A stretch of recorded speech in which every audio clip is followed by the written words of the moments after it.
আসসালামু আলাইকুম সুপ্রিয় দর্শক, আশা করছি আপনারা সবাই ভালো আছেন। সবাইকে খামার বিডির নতুন একটি পর্বে স্বাগতম জানাচ্ছি। আমি শামীম আহমেদ। দর্শক বন্ধুরা, আজ আমরা চলে এসেছি ঢাকার মোহাম্মদপুরের সাদিক এগ্রোতে। তো আপনারা দেখতে পাচ্ছেন আমি সুবিশাল একটি গরু ধরে দাঁড়িয়ে রয়েছি, আর এই গরুটি কিন্তু বাংলাদেশের ওজনের দিক দিয়ে সবচেয়ে বড় গরু, এবং এই গরুটি হচ্ছে সেন্ট্রা গ্রেড টুডুস। তো এই গরুটি আসছে মূলত সুদূর আমেরিকা থেকে। তো আমরা আজকে আপনাদেরকে এই গরুটি সম্পর্কে জানাবো যে ওনারা এই গরুটি কতদিন আগে সংগ্রহ করলেন, কীভাবে লালন পালন করলেন, এবং আপনাদের জন্য একটি সুখবর, সেটি হচ্ছে এই যে বাংলাদেশের সবচেয়ে বড় গরু ওজনের দিক থেকে, যেটির ওজন প্রায় 1400 কেজি, এই গরুটি কিন্তু বিক্রি হয়ে গেছে। তো আসলে এই যে এত সুন্দর একটি গরু এবং বাংলাদেশের সবচেয়ে বড় গরু, এই গরুটি কত লক্ষ টাকা বিক্রি হলো সেই সম্পর্কে আমরা আপনাদেরকে জানাবো। তো আশা করছি গরুটির কত লক্ষ টাকা বিক্রি হলো সেই সম্পর্কে জানতে পুরো আয়োজন জুড়ে আপনারা আমাদের সাথেই থাকবেন। আর দর্শক বন্ধুরা, ভিডিও যদি ভালো লাগে তাহলে লাইক ও শেয়ার করার অনুরোধ রইল, এবং আপনারা যারা আমার এই চ্যানেলে নতুন, এখনো চ্যানেলটি সাবস্ক্রাইব করেননি, চ্যানেলটি সাবস্ক্রাইব করে পাশে থাকা বেল বাটনটি প্রেস করে দিন, যাতে যখনই আমরা নিত্য নতুন ভিডিওগুলো আপলোড করি সবার আগে সাথে সাথে পেয়ে যান।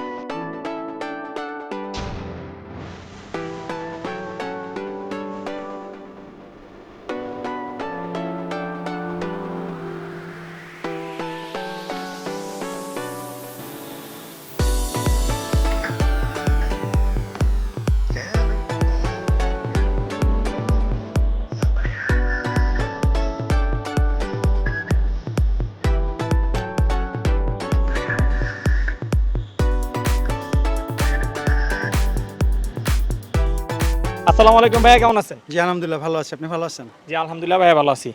তো পরশ ভাইয়া, আমরা খুব সুন্দর একটা গরু দেখতেছি, এটা কি জাতের গরু? এটা হলো সেন্টা গ্যাট্রিডুস। মানে এই জাতের নামে কি, এই যে সান্ট্রা গ্রেড টুডুস? জি। আচ্ছা, তো এই গরুটা কয় দাঁত বয়স? এইটার বয়স প্রায় আপনার 6 দাঁতের মতন। 6 দাঁতের। জি। আপনাদের এখানে আছে কতদিন ধরে এটা? আমাদের এখানে প্রায় 2 বছরের মতন আছে। 2 বছর। জি। আচ্ছা, যখন সংগ্রহ করছিলেন তখন এই গরুটার ওজন ছিল কেমন? ওই সময় এটা ছিল হলো হাজারের মতন। ওই সময় ছিল 1000-এর মতো। 1000 বা একটু কম হবে, এক্সাক্ট খেয়াল পড়তেছে না, এর জন্য বলতে পারলাম না। বর্তমানে এই গরুটার ওজন আছে কেমন? এটার বর্তমানে ইনশাআল্লাহ আনুমানিক ওজন আছে প্রায় 1400 কেজির মতন। 1400 কেজি? জি। আচ্ছা, তাহলে এই 2 বছরে 400 কেজি ওজন এটা গেইন করছে? জি। আচ্ছা, তাহলে তো খুব বেশি একটা গেইন করে নাই। না, ও হিসাবে ওর অনুযায়ী, ওর বডি অনুযায়ী, সবকিছু অনুযায়ী ভালোই গেইন করছে। ভালোই গেইন করছে। জি। আচ্ছা, তো গরুটাকে খাবার দাবার কি দিচ্ছেন ভাই? খাবার দাবার আমাদের দেশীয় যে খাবারগুলো আছে এগুলো আমরা দিই, ভুসি আপনার তারপর ঘাস, খড়, এগুলো আমরা খাওয়াই। আচ্ছা, প্রতিদিন কি পরিমাণ ভুসি বা ঘাস দিচ্ছেন এগুলো? ওর খাবারটা একটু বেশি লাগে, এগুলো আসলে মূলত হাইব্রিড টাইপের গরু, তো ওর খাবারটা একটু বেশি লাগে। প্রায় আমরা ওকে 3 বেলায় অলমোস্ট 30 কেজির মতন আমরা দানাদার খাবার দিই, এবং ঘাস আর আপনার খড় দিয়ে থাকি, আর পর্যাপ্ত পরিমাণ পানি। আচ্ছা আচ্ছা, এ হচ্ছে এর খাবার দাবার। জি। আচ্ছা, আর এমনি গোসল করানো হয় প্রতিদিন কয় বেলা? গরমের সময় আমরা 3 বেলা গোসল করাই, শীতের সময় হয়তো একটু মনে করেন আমরা 1 বেলা বা 2 বেলা এরকম গোসল করাই। শীতের বেলা? জি।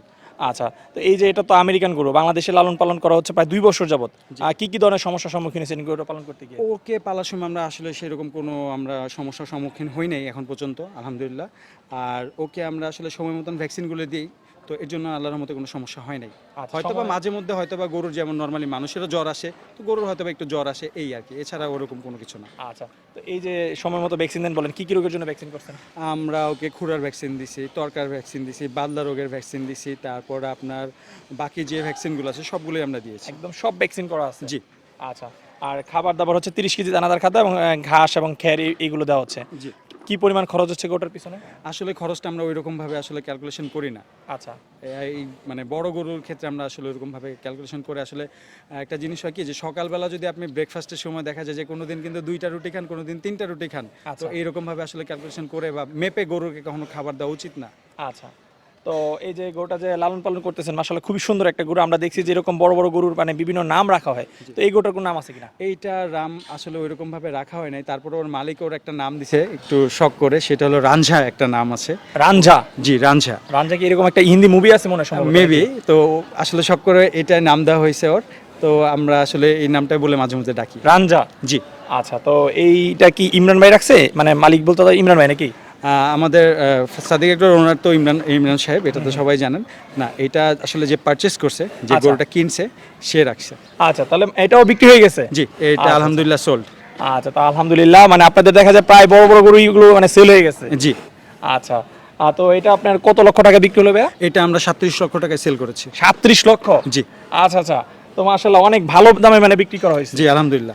আচ্ছা, তো ভাই আসলে এখানে একটা প্রশ্ন থাকে, আসলে অনেকে বিশ্বাস করতে চায় না যে আপনারা যে এত লক্ষ টাকা গরু বিক্রি করেন, যে সবাই বলে যে ওরা এমনিতেই বলে, এটা একটা কমেন্টে থাকে বা অনেকে এটা আগে পরে সমালোচনা করে বিষয়টা নিয়ে। আসলে দেখেন এই সমালোচনা যদি করে তাহলে তো কিছু করার নাই, অনেকেই মানে মানুষ কথা বলবেই, এটাই স্বাভাবিক, কিন্তু আমরা বিক্রি করছি এর জন্য আমরা বলছি। আর আপনি দেখছেন যে আমরা গত আগে টেক্সাসে যে আমাদের যে সুলতান ছিল, ফার্স্ট ব্রাহ্মণ সুলতান, তারপর বাহাদুর, তারপর হলো বস, আমরা সবাইকে সেল করছি, কিন্তু আমাদের কিন্তু কোনো গরু পরের বছরে থেকে যায়নি। না না না, তো হ্যাঁ, আমরা- বিক্রি তো অবশ্যই হয়, কিন্তু যে বিষয়টা প্রশ্ন আসে যে এই যে এর আগের বছর বস মনে হয় 2 যেটা 37 লক্ষ টাকা আপনারা বিক্রি করছিলেন একই প্রাইসে, গত জি। বছর যেটা বস 2 ছিল না 37 লক্ষ, গত বছরে আমাদের ছিল রোজো। রোজও 37 লক্ষ টাকা। জি। আচ্ছা হ্যাঁ, নামটা মিস্টেক হয়ে গেছে, রোজও ছিল 37 লক্ষ টাকা, কিন্তু আসলে কেউ ওই মালিক যেহেতু আসে না ওইভাবে সামনে, যার জন্য এই প্রশ্নটা আসলে থেকে যায়। দেখেন আসলে হয় কি, গরু কিনছে এটা শুনে অনেকে অনেক নেগেটিভ কমেন্ট হ্যাঁ, করে যে কালো আর টাকা যদি হয়তো দিয়ে- মালিক যদি সামনে আসে তাহলে তো মনে করেন আর কিছু বলার নেই। না আসলে আমি যেটা মনে করি যে 37 লাখ টাকা দিয়ে গরু হ্যাঁ কুরবানি দিতেই পারে, কারণ বাংলাদেশে এরকম হাজার হাজার কোটি টাকার মালিক বা শত শত কোটি টাকার মালিক কিন্তু বাংলাদেশে অ্যাভেলেবেল আছে, তো শখ করে এটা সে দিতেই পারে, কারণ এরকম গরু কিন্তু শখের বিষয়, এটা কিন্তু চাইলেই পাওয়া যাবে না, অ্যাভেলেবেল না। কোরবানির বিষয়টা আসলে অ্যাকচুয়ালি মনে করেন শখের বিষয়, আর হলো সবাই কোরবানিটা দেয় হলো আল্লাহকে রাজি খুশি করার জন্য। এখন আমার সামর্থ্য আছে আমি দিচ্ছি, এটা নিয়ে যদি এখন অন্য কেউ যদি নেগেটিভ কমেন্ট করেন এটা তো আসলে ঠিক না, কারণ আপনি অন্য যে নেগেটিভ কমেন্ট করতেছেন সে যখন একটা কোথাও থেকে গরু পারচেস করে বাসায় নিয়ে যাবেন, ওই সময় যদি বলেন যে ভাই এটার দাম বেশি নিয়ে নিছে, ঠকছে, ওই সময় তার নিজের কিরকম লাগে এটা বুঝতে হবে। তো আপনি যখন আরেকজনকে একটা নেগেটিভ কমেন্ট করতেছেন, তো এটা তো ভাইয়া করা আসলে ঠিক না। না না আসলে ঠিক না, কারণ আসলে এটা একটা মানে কুরবানি হচ্ছে মানে কি বলে, এটা হচ্ছে আল্লাহকে রাজি খুশি করানোর জন্য সুন্দর একটা জিনিস দেওয়া, সামর্থ্য থাকলে আমিও এরকম সুন্দর একটা মানে কুরবানি দিব, সেটাই হচ্ছে মূল বিষয়। কিন্তু এটা মাংস কতটুকু হয়েছে, এই দামে 30টা গরু কিনা যাবে, 20টা গরু কিনা যাবে, এই ধরনের কিন্তু প্রচুর কমেন্ট আসে আসলে আমরা ভিডিও ছাড়ার পরে, যেটা আসলে আমার কাছে একটু দেখতে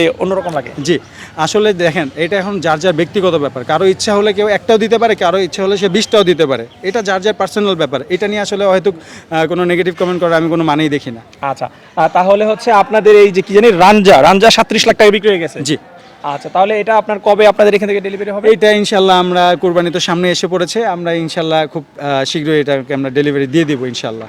রাঞ্জাকে ডেলিভারি দিয়ে দিবেন? জি। আচ্ছা, তো রাঞ্জা কোন এলাকায় যাচ্ছে? ইনশাল্লাহ ঢাকায় থাকবে। ঢাকাই? জি। আচ্ছা, তার মানে কুরবানি যে বড় বড় গরুগুলো এগুলো সব মানে ঢাকাতেই আসলে কুরবানি হয়? ঢাকাতেও থাকে, আমাদের গরু আসলে ঢাকায় থাকে, ঢাকায় মানে ঢাকার মধ্যে আমরা ডেলিভারি দিই। এছাড়া আমাদের অনেক কাস্টমার আছে ঢাকার বাইরে থাকে, যেমন চট্টগ্রামে থাকে বা সিলেটে থাকে। আমাদের দেশে যে প্রান্তেই থাকুক না কেন, আমাদের এখান থেকে যদি গরু পারচেস করে আমরা অবশ্যই ডেলিভারি দিয়ে থাকি, আচ্ছা ঠিক আছে। এবং আমাদের নিজস্ব পরিবহনে। নিজস্ব পরিবহনে? জি তো পরশ ভাই, জি। আর রাঞ্জা তো বিক্রি হয়ে গেলো, এরকম এক্সক্লুসিভ আর কয়টা গরু আছে? আমাদের এরকম এক্সক্লুসিভ আরও অনেকগুলো গরু আছে। V8 আছে, ব্রাহ্মণ, তারপরে স্নোই আছে, স্পাইডার আছে, তারপরে ইটালিয়ান চেনিনা সব আছে। কি এখানেই আছে? আমাদের মোটামুটি সব এখানেই আছে। আমি তো আগে বলেছিলাম যে আপনাকে যে ভাই আমাদের সব কালেকশন এসে পড়েছে। আচ্ছা ঠিক আছে, তাহলে এটা নিয়ে আর কথা বলবো না, বিদায় নিচ্ছি, কারণ হচ্ছে সেগুলো একটা একটা করে দেখাবো দর্শকদেরকে। আমাদেরকে সময় দেওয়ার জন্য আপনাকে অসংখ্য ধন্যবাদ, ভালো থাকবেন। জি আসসালামু আলাইকুম। ওয়ালাইকুম আসসালাম।